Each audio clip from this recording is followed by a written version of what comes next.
ఆరాధన స్టార్ట్ చేసుకుందాము. ప్రార్థన చేసుకుందాము. పరిశుద్ధుడైన దేవ, మహోన్నతుడైన తండ్రి, కృపా సత్య సంపూర్ణుడా, ఈ పునరుద్ధాన దినాన్న మీ సన్నిధిలో ప్రభా తండ్రి, మేము గృహాల్లో నాయన మిమ్మల్ని తండ్రి ఆరాధించడానికి మీరు మాకు ఇచ్చినటువంటి ఈ సమయాన్ని, అవకాశాన్ని బట్టి వందనాలు. ఈ పునరుద్ధాన దినాన్ని ప్రభా తండ్రి నాయన మీరు మా మధ్యలో సంచారం చేయండి ప్రభా, మాతో మాట్లాడండి, మమ్మల్ని సంధించండి తండ్రి. నాయన ఈ యొక్క నాయన తండ్రి ప్రభా గృహాల్లో నేను మిమ్మల్ని ఆరాధిస్తుండగా ప్రభు మీరు మా మధ్యలో ఉండండి. మీ యొక్క సంచారము, మీ సన్నిధి మాకు కావాలని మీ సన్నిధిలో వేడుకుంటున్నాము. ఈ పరిచర్య అంతా కూడా తండ్రి మీ నామానికి మహిమకరంగా, మా ఆత్మలకు క్షేమాభివృద్ధికరముగా జరగాలని వాంఛిస్తూ ఈ పరిచర్య అంతటినీ మీ హస్తములకు అప్పగిస్తూ మహిమయు ఘనతయు ప్రభావాలు మీకే ఆరోపిస్తూ యేసు నామమున ప్రార్థించి స్తుతించి వేడుకుంటున్నాం తండ్రి, ఆమేన్. పాటలు పాడుకుందాము.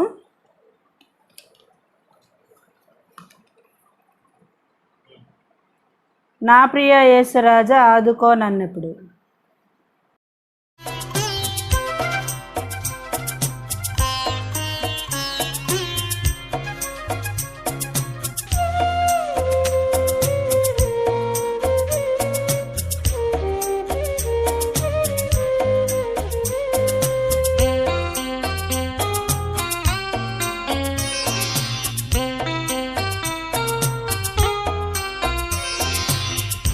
ప్రియ యేసురాజా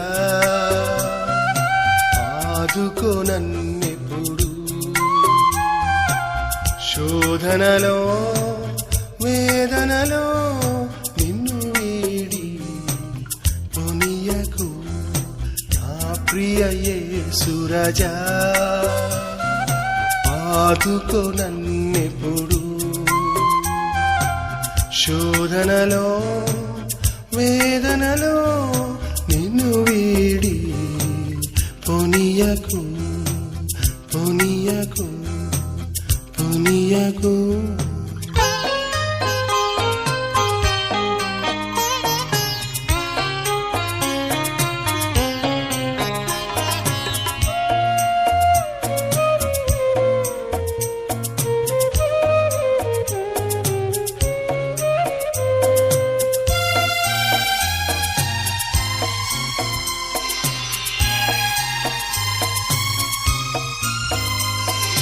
కలుషితమగు ఈ లోకం కదిలెను నా కన్నులలో, కలుషితమగు ఈ లోకం కదిలెను నా కన్నులలో.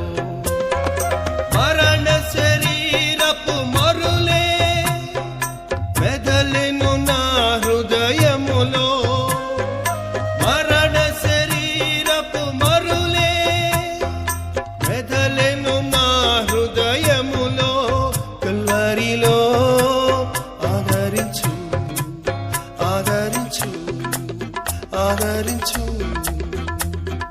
నా ప్రియ యేసురాజా ఆదుకో నన్నెప్పుడు, శోధనలో వేదనలో నిన్ను వీడి పొనియకు పొనియకు పొనియకు.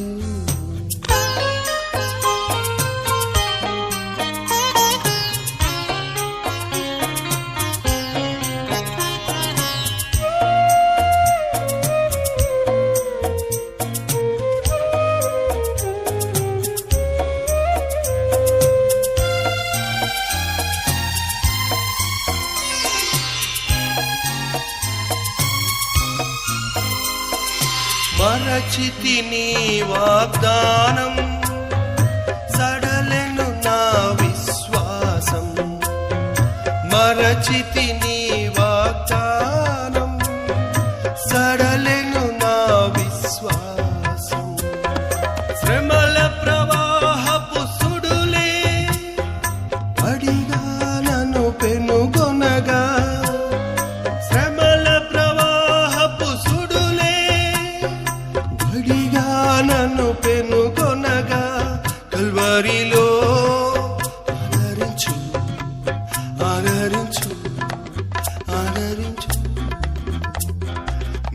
ప్రియ యేసురాజా ఆదుకో నన్నెప్పుడు శోధనలో వేదనలో నిన్ను వీడి పొనియకు నా ప్రియ యేసురాజా ఆదుకో నన్నెప్పుడు శోధనలో వేదనలో నిన్ను వీడి పొనియకు పొనియకు పొనియకు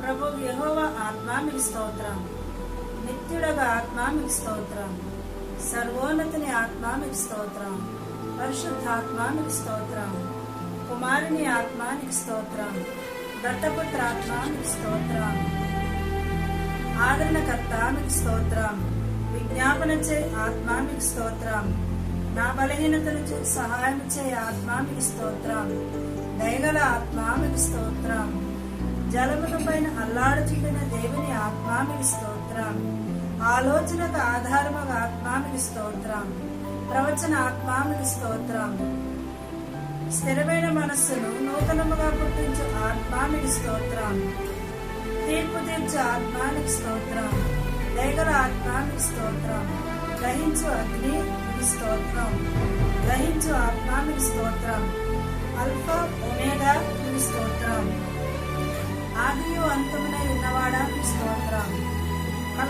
కడపటివాడా మొదటివాడా మీకు స్తోత్రం, దేవుని సృష్టికి ఆదియునైనవాడా మీకు స్తోత్రం, వర్తమాన భూత భవిష్యత్ కాలములలో ఉండువాడా మీకు స్తోత్రం, ఉన్నవాడును అనువాడునై ఉన్నవాడా మీకు స్తోత్రం,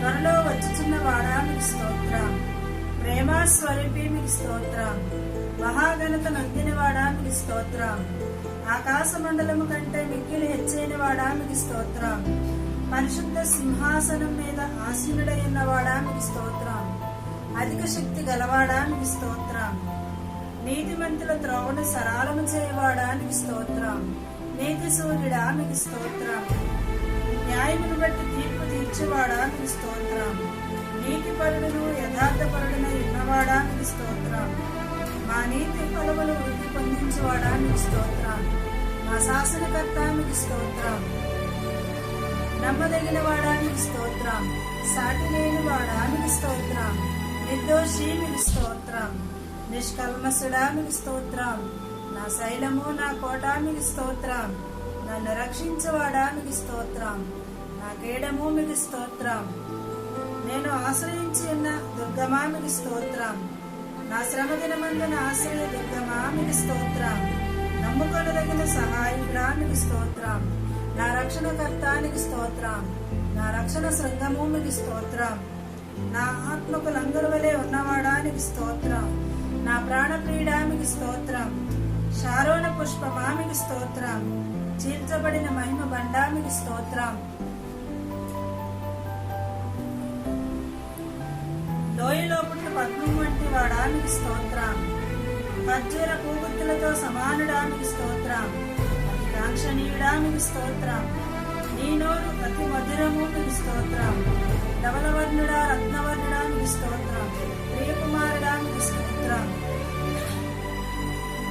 శరీరధారి అయి ప్రత్యక్షమైన వాడా మీకు స్తోత్రం, సర్వోన్నతుడైన దేవుని కుమారుడా మీకు స్తోత్రం, మనుష్య కుమారుడా మీకు స్తోత్రం, సంపూర్ణ సిద్ధి పొందిన కుమారుడా మీకు స్తోత్రం, దావీదు కుమారుడని పిలువబడిన వాడా మీకు స్తోత్రం, పరిపూర్ణుడా మీకు స్తోత్రం, నిజమైన వెలుగు మీకు స్తోత్రం, నమ్మకమైన సాక్షి మీకు స్తోత్రం, వధించబడిన దేవుని గొర్రెపిల్లానికి స్తోత్రం, దేవుని గొర్రెపిల్లానికి స్తోత్రం, ఒక్కడే కాపరిగా ఉన్నవాడా మీకు స్తోత్రం, మంచి కాపరి మీకు స్తోత్రం, ఆత్మల కాపరి అధ్యక్షుడినై ఉన్నవాడా మీకు స్తోత్రం, మా గొర్రెల కొరకు ప్రాణం పెట్టినవాడా మీకు స్తోత్రం, మా అతిక్రమ క్రియలను బట్టి గాయపరచబడిన వాడా మీకు స్తోత్రం, తండ్రి అయిన దేవా కుమారుడైన యేసుక్రీస్తు ద్వారా ఈ స్తుతులు మీకు సమర్పిస్తున్నాం తండ్రి.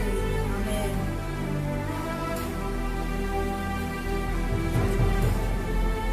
విశ్వాస ఒప్పుకోలు చెప్తాము. కీర్తనలు 56:4 ప్రకారము దేవుని యందు నమ్మిక ఉంచి ఉన్నాను, నేను భయపడను. కీర్తనలు 34:4 ప్రకారము నేను దేవుని యొద్ద విచారణ చేయగా ఆయన నాకు ఉత్తరం ఇచ్చి నాకు కలిగిన భయములన్నిటిలో నుండి ఆయన నన్ను తప్పించను. కీర్తనలు 23:4 ప్రకారము నేను దేవుని బిడ్డను గనుక ఏ అపాయమునకు భయపడను. తిమోతికి రాసిన 2వ పత్రిక 1:7 ప్రకారము దేవుడు నాకు పిరికితనము గల ఆత్మనియ్యక శక్తియు ప్రేమయు ఇంద్రియ నిగ్రహము గల ఆత్మనిచ్చి ఉన్నాడు. యెషయా 41:10 ప్రకారము ప్రభువు నన్ను బలపరిచి నాకు సహాయం చేయను. యెషయా 45:17 ప్రకారము నేను ఎన్నడెన్నటికీ సిగ్గుపడకు విస్మయమంతయు ఉందును. కీర్తనలు 118:6 ప్రకారము ప్రభువు నా పక్షమున ఉన్నాడు, నేను భయపడను. అపోస్తల కార్యములు 2:25 ప్రకారము ప్రభువు నాకు విపార్శ్వనున్నాడు గనుక నేను కదల్చబడను. కీర్తనలు 17:8 ప్రకారము ఒకడు తన కనుపాపను కాపాడినట్లు ప్రభువు నన్ను కాపాడును. కీర్తనలు 18:19 ప్రకారము నేను ప్రభువునకు ఇష్టడను గనుక ఆయన నన్ను తప్పించును. కీర్తనలు 50:15 ప్రకారము ఆపత్కాలమున ఆయనే నన్ను విడిపించును.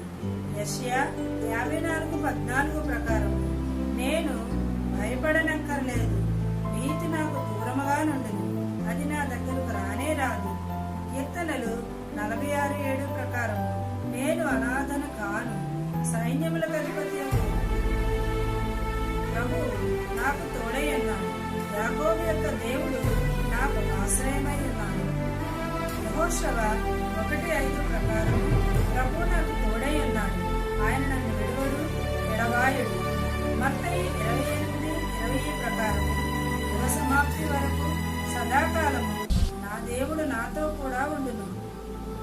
మత్తయి 1:23 ప్రకారము నా దేవుని పేరు ఇమ్మానుయేలు. ఇమ్మానుయేలు అనగా దేవుడు మనకు తోడై ఉన్నాడని అర్థం. ఆయన నాకు ఎల్లప్పుడూ తోడై ఉన్నాడు. ఇర్మియా 1:19 ప్రకారము నాతో యుద్ధము చేయవారు నాపై విజయం పొందజాలని. ఇర్మియా 15:21 ప్రకారము దుష్టుల చేతిలో నుండి నా దేవుడు నన్ను విడిపించును, బలత్కారుల చేతిలో నుండి ఆయన నన్ను విమోచించును. ఇర్మియా 15:20 ప్రకారము నన్ను రక్షించుటకును నన్ను విడిపించుటకును ప్రభువు నాకు తోడై ఉన్నాడు. కీర్తనలు 121:7 ప్రకారం ఏ అపాయము రాకుండా యెహోవా నన్ను కాపాడు, ఆయన నా ప్రాణమును కాపాడును. కీర్తనలు 121:8 ప్రకారం నాతో కూడా నుండి ప్రభు నమ్మదగిన వాడు, ఆయన నన్ను స్థిరపరిచి నా రాకపోకలందు నన్ను కాపాడు. నిర్గమకాండం 33:16 ప్రకారం ఈ జీవిత యాత్రలో ప్రభు నాతో కూడా వచ్చుచున్నాడు. అందువలన నేనును నీ ప్రజలను భూమి మీద ఉన్న సమస్త ప్రజల్లో నుండి ప్రత్యేకించబడిన వారమై ఉన్నాను. కీర్తనలు 68:1 ప్రకారం నా దేవుడు లేచును, ఆయన శత్రువులు చెదరిపోదు, ఆయనను ద్వేషించేవారు ఆయన సన్నిధి నుండి పారిపోదు. రోమా 8:31 ప్రకారం ప్రభు నా పక్షమున ఉన్నాడు, నాకు విరోధులు లేరు.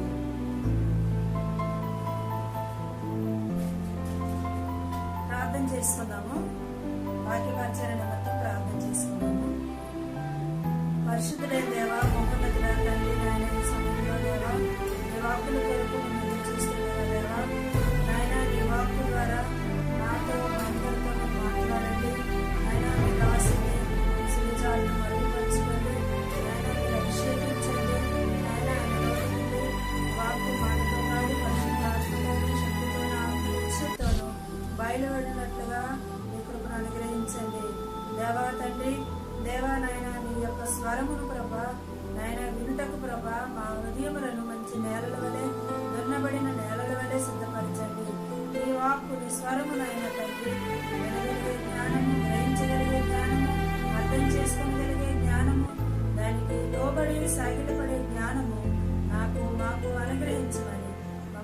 ఆదరించండి, మమ్మల్ని హెచ్చరించండి, మమ్మల్ని సరిచేయండి, మమ్మల్ని బలపరచండి, మమ్మల్ని ప్రోత్సహించండి. దేవా, నీ వాక్కును విడుదల చేయమని మహిమయు ఘనతయు ప్రభావాలు మీకు ఆరోపిస్తూ యేసు నామమున ప్రార్థించి స్తుతించి వేడుకుంటున్నాం తండ్రి. ఆమేన్.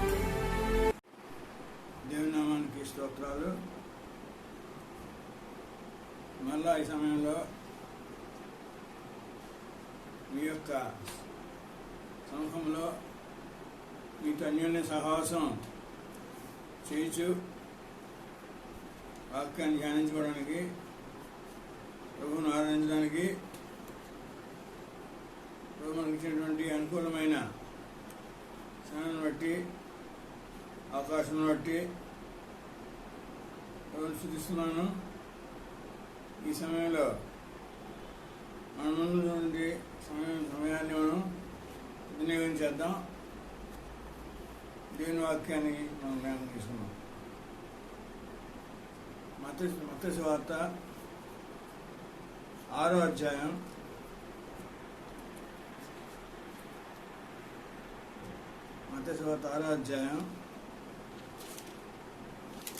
25 నుంచి చివరి వరకు. మత్తయి 6:25 నుంచి 34 వరకు. అందువలన నేను మీతో చెప్పున్నదేమనగా, ఏమి తిందుమో ఏమి త్రాగుదుమో అని మీ ప్రాణమును గూర్చి అయినను, ఏమి ధరించుకొందుమో అని మీ దేహమును గూర్చి అయినను చింతింపకుడి. ఆహారము కంటే ప్రాణమును, వస్త్రము కంటే దేహమును గొప్పవి కావా? ఆకాశ పక్షులను చూడుడి, అవి విత్తవు, కోయవు, కొట్లలో కూర్చుకొనవు, అయినను మీ పరలోకపు తండ్రి వాటిని పోషించుచున్నాడు. మీరు వాటికంటే బహుశ్రేష్ఠులు కారా? మీలోనెవడు చింతించుట వలన తన ఎత్తు మోరెడు ఎక్కువ చేసుకొనగలడు? వస్త్రములను గూర్చి మీరు చింతింపనేలా? అడవి పువ్వులు ఎలాగు నెదుగుచున్నవో ఆలోచించుడి. అవి కష్టపడవు, వడకవు, అయినను తన సమస్త వైభవంతో కూడిన సొలొమోను సహితము వీటిలో నొకదాని వలనైనను అలంకరింపబడలేదు. నేడుండి రేపు పొయ్యిలో వేయబడు అడవి గడ్డిని దేవుడు ఇలాగూ అలంకరించిన ఎడల, అల్ప విశ్వాసులారా, మీకు మరి నిశ్చయముగా వస్త్రములు ధరింపజేయును గదా. కాబట్టి ఏమి తిందుమో ఏమి త్రాగుదుమో ఏమి ధరించుకొందుమో అని చింతింపకుడి. అన్యజనులు వీటన్నిటి విషయమై విచారింతురు. ఇవన్నీ మీకు కావలెనని మీ పరలోకపు తండ్రికి తెలియను. కాబట్టి మీరు ఆయన రాజ్యమును నీతిని మొదట వెదకుడి, అప్పుడు అవన్నీ మీకు అనుగ్రహింపబడును. రేపటిని గూర్చి చింతింపకుడి, రేపటి దినము దాని సంగతులను గూర్చి చింతించును. ఏనాటి కీడు ఆనాటికి చాలును. దయచేసి ఈ లేఖన భాగం మనం గమనించినట్లయితే, ప్రభువారు ఆయన పరిచర్య ప్రారంభించిన దినాల్లో ఆయన దగ్గరికి చాలామంది గుంపులుగా జనులు వచ్చినప్పుడు ఆయన దాని దగ్గరగా ఉన్నటువంటి ఒక కొండ మీద కూర్చుని కొన్ని ఉపదేశాలు చెప్తాడు. ఆయన ఆ ఉపదేశాల భాగంలో ఒక భాగం అంటున్నాం. సాధారణంగా మత్తయి సువార్త 5వ అధ్యాయం, 6వ అధ్యాయం, 7వ అధ్యాయం, ఈ 3 అధ్యాయాలు కలిపి ఒక నానుడు ఏంటంటే కొండ మీద ప్రసంగం అంటారు, సెర్మన్ ఆన్ ద మౌంట్ అంటారు. ఆ కొండ ప్రసంగంలో చాలా ఆధ్యాత్మికమైనటువంటి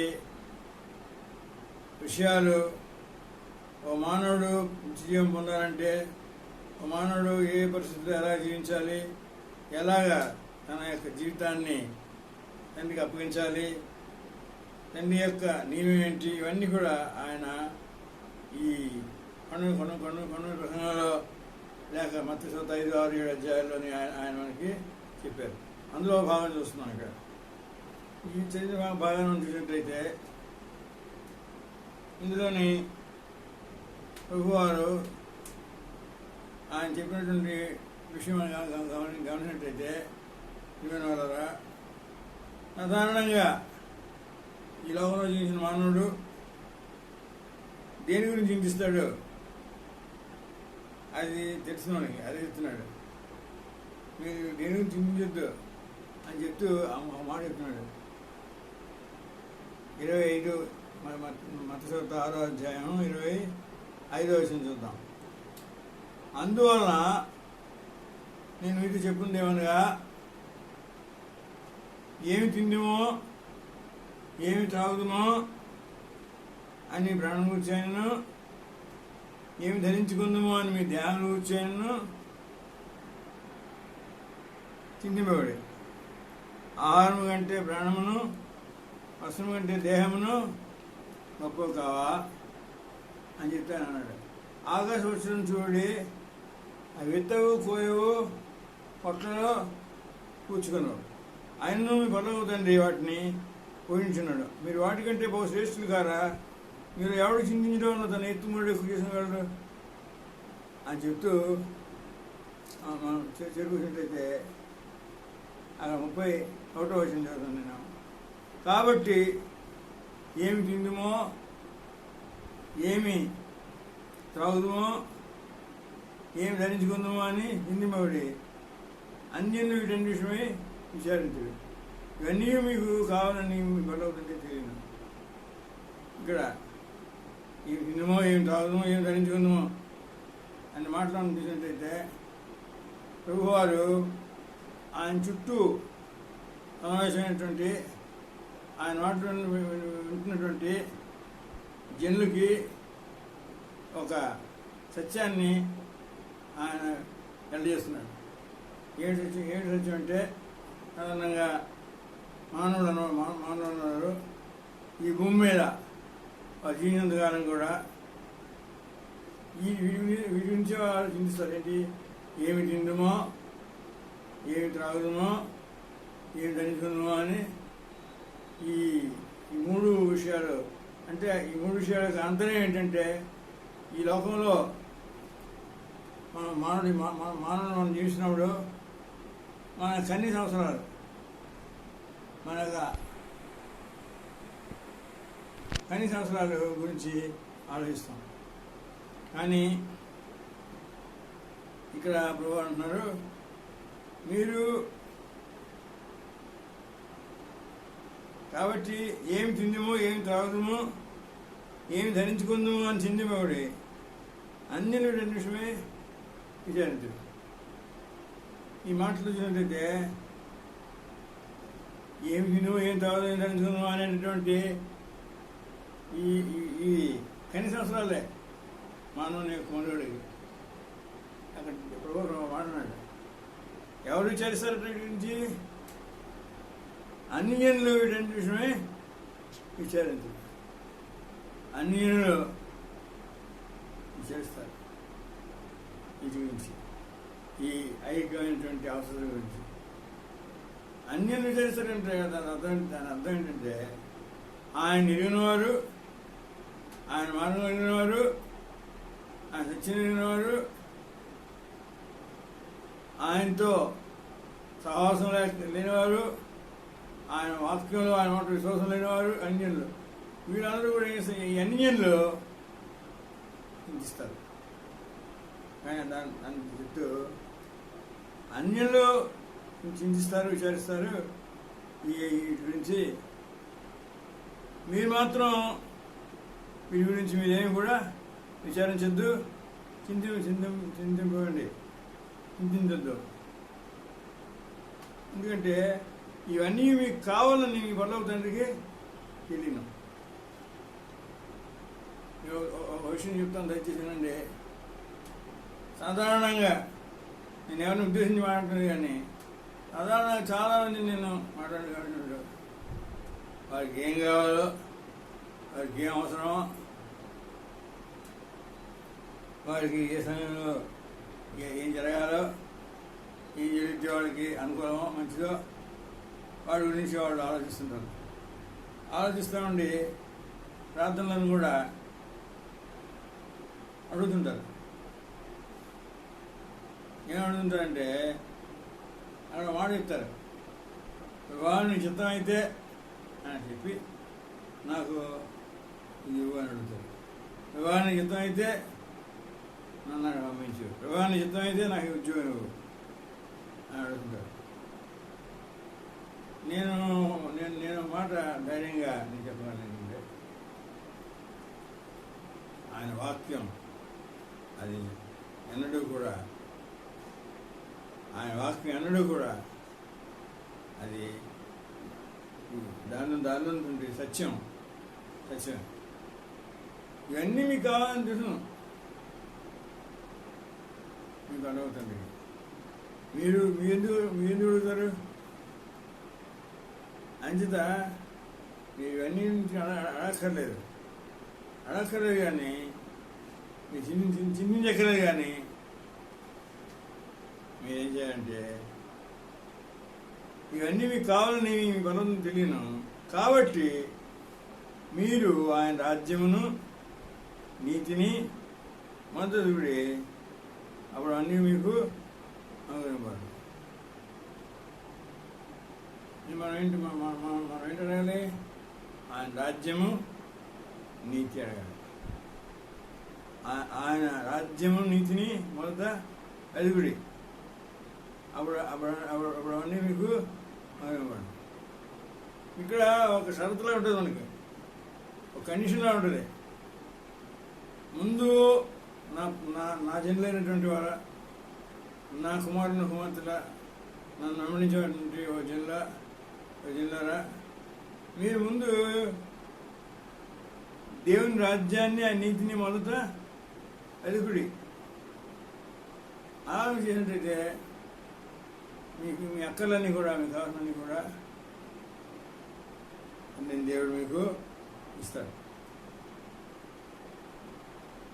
ఇది ఇక్కడ చాలామంది నేను ఈ మాట చెప్తున్నప్పుడు ఒక మాట చెప్తారు. ఏం చెప్తారంటే, అదే మత్తయి సువార్త 5వ అధ్యాయం చేసినట్లయితే అక్కడ ఒక మాట అందరికీ బాగా పరిచయం మాట. అదేంటంటే,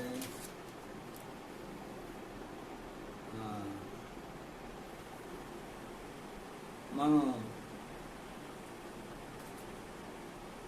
దేవుణ్ణి అడుగుడి. మత్తయి సువార్త 7వ అధ్యాయం, దయచేసి మత్తయి సువార్త 7వ అధ్యాయం 7 నుంచి 11 వచనాలు. మత్తయి సువార్త 7 నుంచి 11 వచనాలు. అడుగుడి మీకు ఇయ్యబడును, వెదకుడి మీకు దొరుకును, తట్టుడి మీకు తీయబడును. అడుగు ప్రతివాడును పొందును, వెదకు వానికి దొరుకును, తట్టువానికి తీయబడును. మీలో ఏ మనుష్యుడైనను తన కుమారుడు తన్ను రొట్టెను అడిగిన ఎడల వానికి రాతినిచ్చునా, చేపను అడిగిన ఎడల పామునిచ్చునా? మీరు చెడ్డవారయ్యుండియు మీ పిల్లలకు మంచి ఈవులు నీయనెరిగి ఉండగా, పరలోకమందున్న మీ తండ్రి తన్ను అడిగు వారికి అంతకంటే ఎంతో నిశ్చయముగా మంచి ఈవులనిచ్చును. మరొక లేఖనం చూద్దాం. లూకా సువార్త 11వ అధ్యాయం 9వ వచనం. లూకా సువార్త 11వ అధ్యాయం 9వ వచనం చూడండి. లూకా 11:9. అటువలే మీరును అడుగుడి మీకు ఇయ్యబడును, వెదకుడి మీకు దొరుకును, తట్టుడి మీకు తీయబడును. తర్వాత అక్కడ చూసినట్లయితే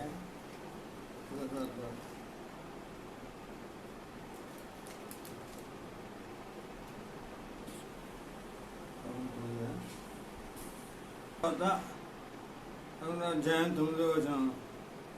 అది అక్కడి నుంచి మీరు 9 నుంచి 11 లూకా సువార్త 11వ అధ్యాయము 9 నుంచి. అటువలే మీరును అడుగుడి మీకు ఇయ్యబడును, వెదకుడి మీకు దొరుకును, తట్టుడి మీకు తీయబడును. అడుగు ప్రతివానికి ఇయ్యబడును, వెదకు వానికి దొరుకును, తట్టువానికి తీయబడునని మీతో చెప్పుచున్నాను. మీలో తండ్రి అయిన వాడు తన కుమారుడు చేపను అడిగితే చేపకు ప్రతిగా పామునిచ్చునా, గుడ్డును అడిగితే తేలునిచ్చునా?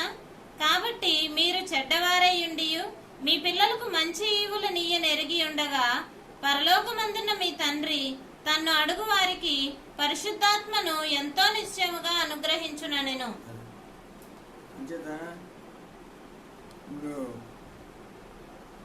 ఇక్కడ చూసినట్లయితే ప్రభువారు మీరు అడగక్కర్లేదు, మీకు ఇవన్నీ కావాలని దాన్ని తెలియను అని చెప్తున్నాడు. అది చాలామంది ఏంటంటే అడగకపోతే ఎలాగా, అడగాలి, చెప్పాడు అడుగుడి మీకు ఇవ్వనని. దయచేసి గమనించండి, ఇక్కడ ప్రభువారు చెప్పినటువంటి ఆ ఉపదేశంలో ఏ ఉపదేశం? అడుగుడి మీకు ఇవ్వడును, అడుగుడి మీకు దొరుకును, తట్టి మీకు ఇవ్వడును అనేటటువంటి ఈ మాటల యొక్క అర్థం ఏంటంటే, ఏంటి అడగాలి? ఈ లోకంలో అన్నీ మీరు నన్ను అడగక్కర్లేదు, మీకు కావాల్సిన నాకు తెలిసిన నేను ఇస్తాను, మీరేంటి అడగాలంటే నన్ను ఏడగాలి? నేను మీకు వాగ్దానం చేసిన పరిశుద్ధాత్మను అడగాలి. అంత మనం చూసాం. పరలోకమున్న మీ తండ్రి తను అడుగు వారికి పరిశుద్ధాత్మను ఎంతో నిశ్చయంగా అనుగ్రహించాను. పరిశుద్ధాత్మను అడగాలి. పరిశుద్ధాత్మ యొక్క సాన్నిధ్యం, పరిశుద్ధాత్మ యొక్క సహవాసం. అప్పుడు అలా అడిగినప్పుడు ఏమవుతుందంటే మనం దేవుని వాక్యంగా ఆయన రాజ్యము నీతిని మొత్తం ఎదమన్నాడు.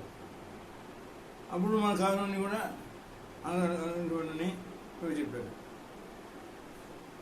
ఆయన రాజ్యము నీతి అంటే దాని అర్థం ఏంటంటే మనుషులు ఏంటంటే మనం మళ్ళా చూద్దాం.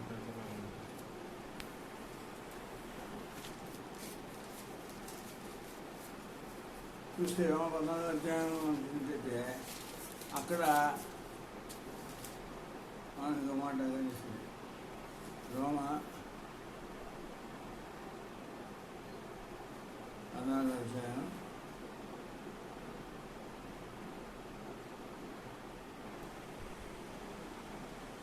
14:17 రోమ 14:17 చూద్దాం.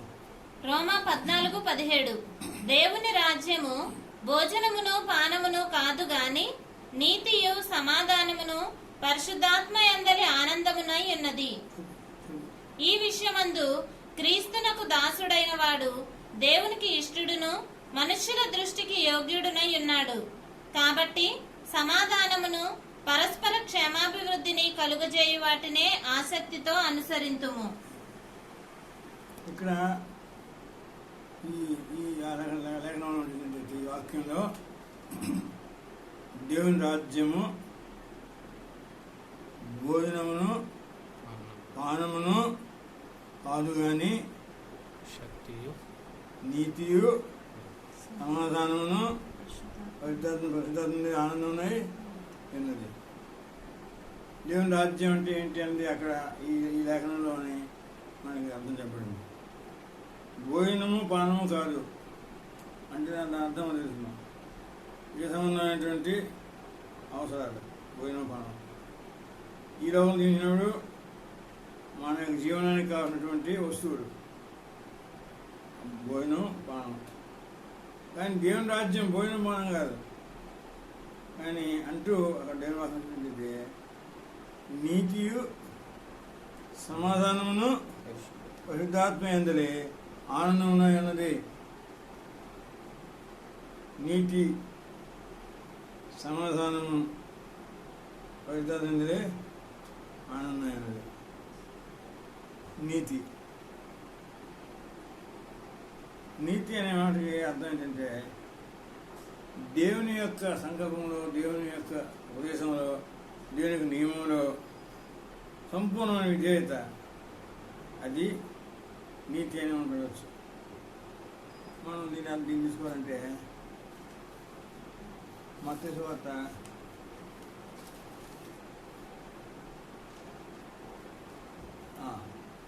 3వ అధ్యాయం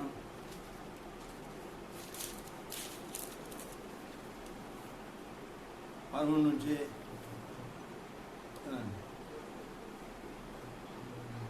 మత్తయి సువార్త 3వ అధ్యాయము 13.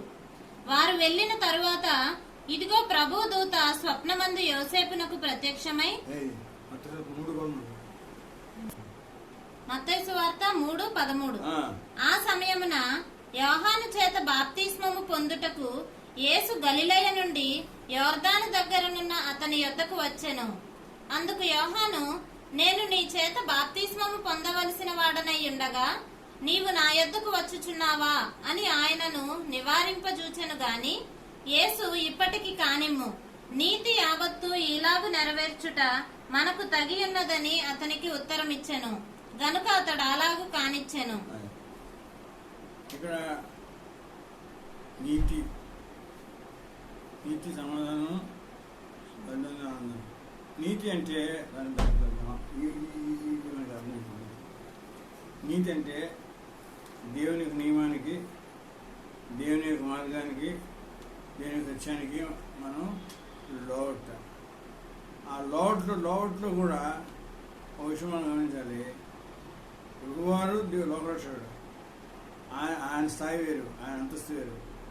అయినప్పుడు కూడా దేవుడు నీతి ప్రకారంగా ప్రతి మానవుడు కూడా ఆయన నియమం ప్రకారంగా బాప్తి పొందాలి. కాబట్టి ఆయన దేవుని కుమారుడైనప్పుడు కూడా ఆయన ఏం చేసినాడు, దేవుని నీతి నెరవేర్చడానికి కొంత తగ్గించుకొని వినయంతో విధేయతతో యోధన దగ్గర వచ్చి భావసం జవాన్ చేత భావసం అన్నాడు.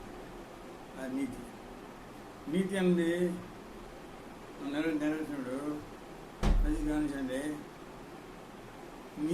దేవుని నీతి నెరవేర్చాలంటే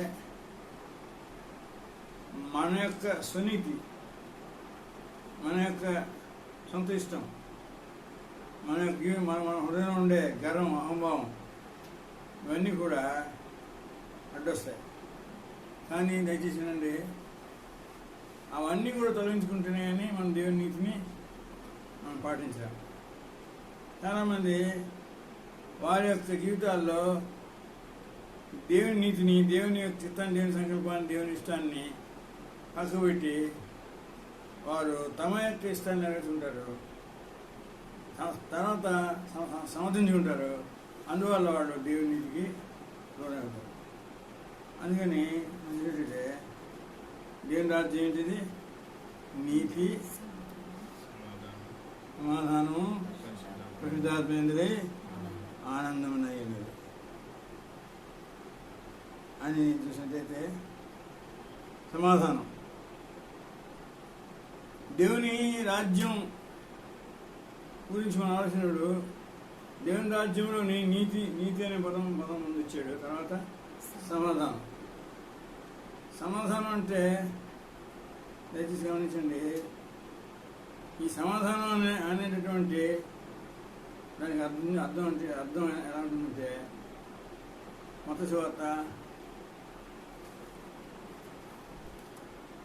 5వ అధ్యాయం చూసినట్టయితే అక్కడ 5వ అధ్యాయం 23వ చదవండి. మత్తయి సువార్త 5:23. కావున నీవు బలిపీఠమునద్ద అర్పణము నర్పించుచుండగా నీ మీద నీ సహోదరునికి విరోధమేమైనను కలదని అక్కడ నీకు జ్ఞాపకము వచ్చిన ఎడల అక్కడ బలిపీఠమునెదుటనే నీ అర్పణము విడిచిపెట్టి మొదట వెళ్లి నీ సహోదరునితో సమాధాన పడుము, అటు తరువాత వచ్చి నీ అర్పణము నర్పింపుము. ఇక సమాధానం అనే మాట ఈ వాక్యం చాలా ఖచ్చితంగా చెప్తుంది. సమాధానం అంటే ఏంటంటే మన్నసారి వాక్యం చదివాము. ఎవరికైనా మన మీద ఇంకెవరికైనా కోపం ఉంటే, లేక ఏదైనా ఆయాసం ఉంటే, విరోధం ఉంటే, ప్రార్థన చేసినప్పుడు ఇంకా జ్ఞాపకం వస్తే ఏం చేయాలన్నాడే వాక్యాన్ని ముందుగా వెళ్ళి నీ మీద ఎవరికైనా విరోధం ఉంటే ఆ మానవుడికి వెళ్ళి ముందు ఏం చేయాలి? సమాధానం పడాలి. అది సమాధానం, నీతి సమాధానం. తర్వాత పరిశుద్ధాత్మ వెళ్ళి ఆనందం. పరిశుద్ధాత్మ ఆనందం అంటే ఇది ఎప్పుడు మన సాధ్యం అంటే దేవుని రాజ్యంలో పరిశుద్ధాత్మ ఎందుకు ఆనందము. పరిశుద్ధాత్మను మనం కలిగి ఉండాలి, పరిశుద్ధాత్మతో సహవాసం చేయాలి, పరిశుద్ధాత్మ కృప మనం అప్పగించుకోవాలి. అప్పుడు లోక సంబంధమైన ఏ సంబంధమైనటువంటి స్థితి పోయి పరిశుద్ధాత్మ ఆనందం వస్తుంది. అయితే ఇక్కడ ఒక విషయం నేను చెప్పాలని ఆశిస్తున్నాను. ఆనందం, పరిశుద్ధాత్మ నుండి ఆనందం ఏంటంటే పరిశుద్ధాత్మ యొక్క సాన్నిధ్యాన్ని మనం కలిగి ఉంటాం, ఆయన సహాయం చేస్తుంటాం, ఆయన కూడా జీవిస్తూ ఉంటాం, ఆయన మార్గంలో ముందుకు వెళ్తుంటాం. అప్పుడు ఏమవుతుందంటే అలా జీవించే మానవునికి చాలా శ్రమలు వస్తాయి, హింసలు వస్తాయి, నిందలు వస్తాయి, అవమానాలు వస్తాయి. కానీ ఈ రెండింటి మధ్యలో కూడా పరిశుద్ధాత్మను కలిగి ఉన్నటువంటి పరిశుద్ధాత్మ సహోదరు కలిగిన మానవుడు పరిశుద్ధాత్మ ఆనందంతో జీవిస్తూ ఉంటాడు. ఒక విషయం నాకు జ్ఞాపకం వస్తుంది. అపొస్తలుల కార్యాలు 6వ అధ్యాయం ఉంటాను. అక్కడ సంఘము స్థాపించిన తొలి దినాల్లో ఒక సంఘం జరుగుతుంది. అది చూద్దాం. అపొస్తలుల కార్యాలు 6వ అధ్యాయం చూసినట్టయితే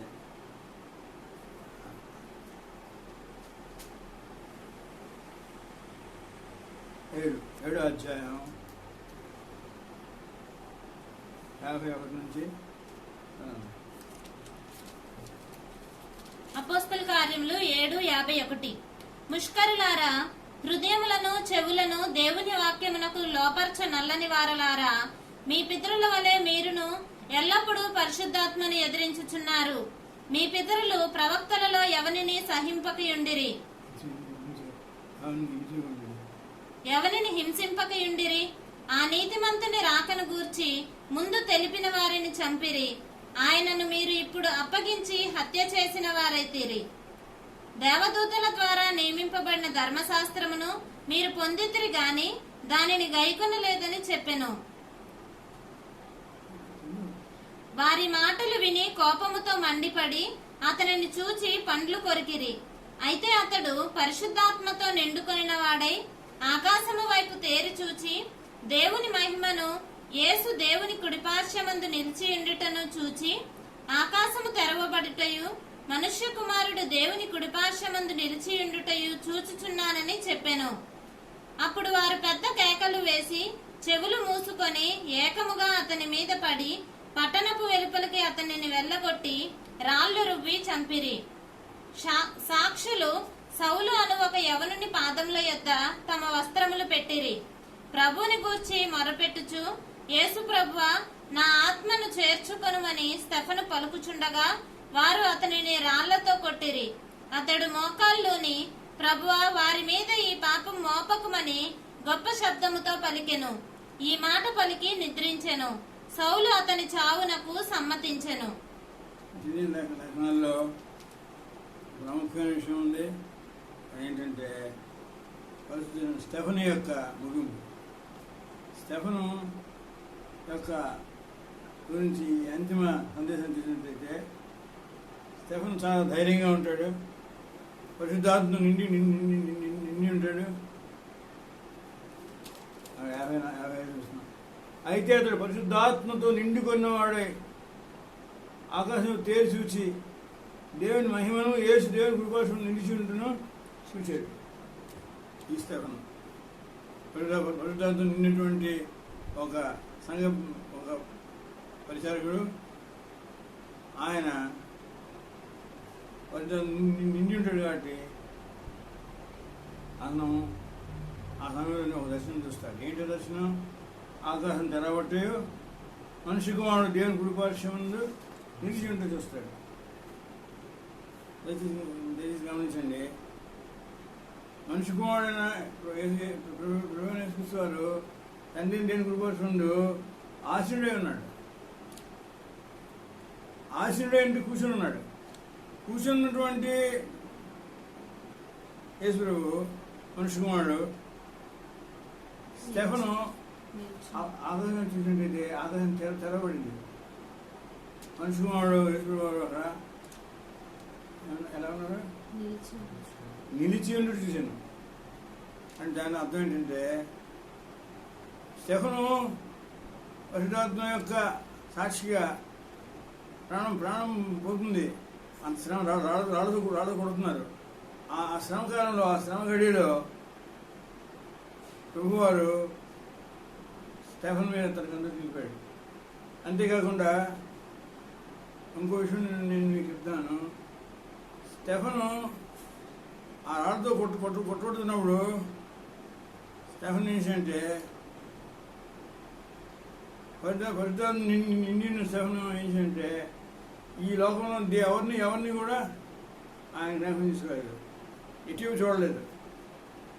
ఈ సహాయం గురించి కానీ దేని ఎక్కడ ఏం చూడలేదు. ఆయన తన దృష్టిని చేశాడు, అవగాహన తీశాడు. అవగాహన చూడగానే అక్కడ దర్శనం చూశాడు. ఆ దర్శనంలో ఏం చేశాడంటే ప్రభువైన యేసుక్రీస్తు, దేవుని కుమారుడు యేసుక్రీస్తు దేవుని కృపార్షంలో నిలబడి చూశాడు. అంటే దాని అర్థం ఏంటంటే స్టెఫను ఆయన దాసైనా, ఆయన కుమారుడైనా స్టెఫను భూమి మీద హింసపడుతుంటే, అత్యాశగా మండిపోతుంటే ప్రభువారు కూర్చుని నిలబడి ఉన్నాడు. నిలబడి అంటే ఆ అంతిమ గడిలో స్టెఫన్కి తన కృపనిచ్చాడు. నేనే భావిస్తున్నాను, రాళ్ళు కొట్టుకున్నప్పుడు చాలా చాలా శ్రమతో కూడినటువంటి, హింసతో కూడినటువంటి ఆ హింస, కానీ దేవుని యొక్క పరిశుద్ధాత్మతో తను నిండినాడు కాబట్టి, ఈ దేశం చూసినాడు కాబట్టి వెంటనే దేవుని కృప అతను ప్రవహించబట్టి అతను ఏమన్నాడంటే 59వ వచనం చదువుతాను. ప్రభువుని గురించి మొరబెడుచు, యేసు ప్రభువా నా ఆత్మను చేర్చుకుని స్టెఫన్ పలుకుతుండగా వారు అతన్ని రాళ్ళతో కూడుకుంటుంది.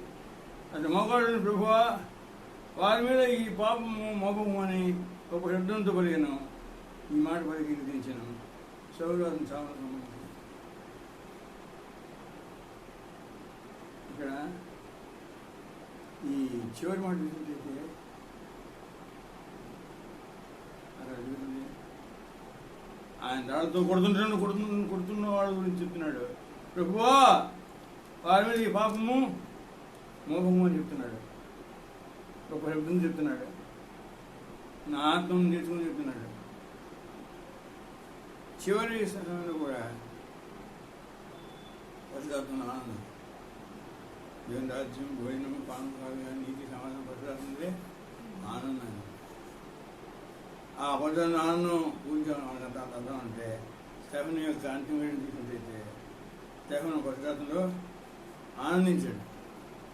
ఆయన దుఃఖపడలేదు, విచారించలేదు. మరొక విషయం నాకు జ్ఞాపకం వస్తుంది. ఒక పరిస్థితి గురించి చిన్న సాక్ష్యం 2 నిమిషాలు చెప్తాను. అంటే ఆయన చేసినటువంటి ఒక పరిస్థితులు నిశ్చయుడు ఉన్నాడు. ఆయన జీవితంలో ఒక చిన్న సంగతి జరుగుతుంది. ఆయన్ని ఆయన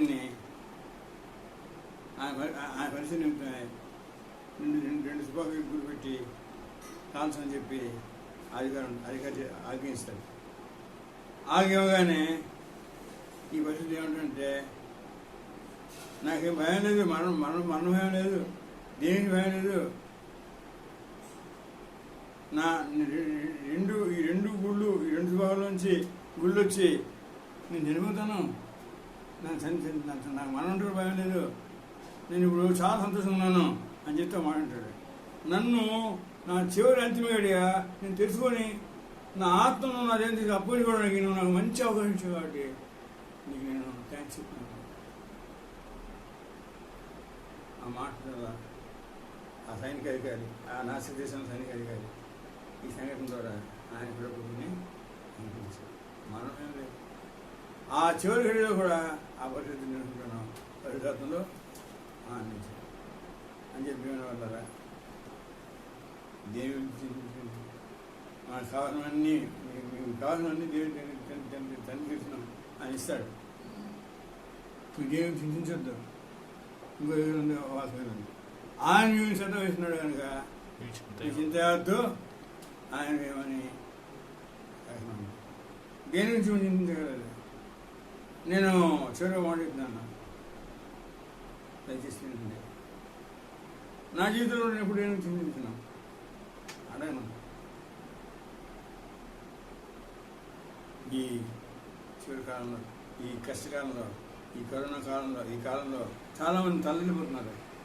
కానీ ఓ పరిస్థితిగా నేను దేని గురించి చింతించదు. దేవుని రాజ్యాన్ని మొదలు నీ కారణం చూపిస్తారు. దేవుడు నమ్మకం దేవుడు మాట చేస్తున్నాం. పరిశుద్ధుడా గొప్ప దేవా యేసయ్య మీకు వందనాలు. ఈ సమయంలో తండ్రి ప్రభా మీ వాక్కును వినడానికి మీరు ఇచ్చిన కృపను బట్టి మీకు వందనాలు చెల్లిస్తున్నాను ప్రభా. అయ్యా ఈ లోకంలో మేము జీవిస్తుండగా మీ రాజ్యాన్ని మీ నీతిని మొదట వెదికే వారంగా మేము ఉండాలని మీరు వాంఛిస్తున్నారు ప్రభా.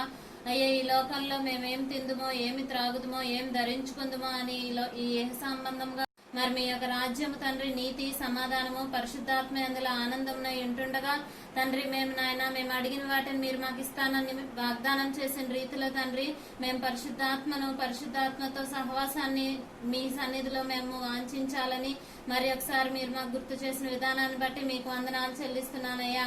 అయ్యా తండ్రి మరి ఆఖరి గడియల్లో స్టెఫెన్ ఏ విధంగా అయితే మీతో సహవాసం కలిగి పరిశుద్ధాత్మతో నిండుకున్నవాడై తన యొక్క అంతిమ జీవితాన్ని నాయన చాలించాడో ప్రభా, అటువంటి రీతిలో మేము కూడా మా యొక్క జీవితంలో నాయన అనుదినము ప్రతి క్షణము నాయన ప్రతి దినము కూడా మీతో సహవాసం కలిగి పరిశుద్ధాత్మ అందలి ఆనందాన్ని అనుభవించగలిగే కృపని భాగ్యాన్ని మాకు అనుగ్రహించమని అడుగుచున్నాను స్వామి. మీకు వందనాలు. ఈ సమయంలో తండ్రి ప్రభా మీ వాక్కు ద్వారా మమ్మల్ని ఆదరించిన విధానాన్ని బట్టి మీకు వందనాలు చెల్లించుకొంచు నాయన. తండ్రి దేని గురించి కూడా చింతపడొద్దని నాయన మీరు మాకు వాగ్దానం చేశారు ప్రభా. మీకు వందనాలు అయ్యా నాయన. తండ్రి ప్రభా మేము ఎటువంటి పరిస్థితుల్లో ఉన్ననూ కూడా మా యొక్క చింత యావత్తు మీ మీద వేయగలమని ఆ యొక్క ధైర్యాన్ని మీరు మాకు అనుగ్రహించిన విధానాన్ని బట్టి మీకు వందనాలు చెల్లిస్తున్నాను ప్రభా. వాక్యం చెప్పిన దైవజనకుడు మీ చేతులకు అప్పచెప్పుకొంచు అయ్యా. మిగిలిన కాలాన్ని సమయాన్ని మీ చేతులకు అప్పచెప్పుకొంచు. ఈ చిన్ని ప్రార్థన యేసు నామములో అడిగి వేడుకొంచున్నాం పరమ తండ్రి, ఆమేన్. దయచేసి ఒక మాట దేని గురించి కూడా అండి, ఆయన రాజ్యాన్ని మొదట అదకండి దేవుడు తన వాగ్దానాలను మీ పట్ల నెరవేరుస్తాడు. ఆశీర్వదిస్తాడు. మన ప్రభు నేర్చుకున్న కృపయో తండ్రి దేవుని యొక్క ప్రేమయో పరిశుద్ధాత్మ నేను సహవాసం సమాధానం ఆదరణ మనకును ప్రేమించే అందరికీ సదాకాలం చూడండి కాపాడును గాక. ఆమేన్.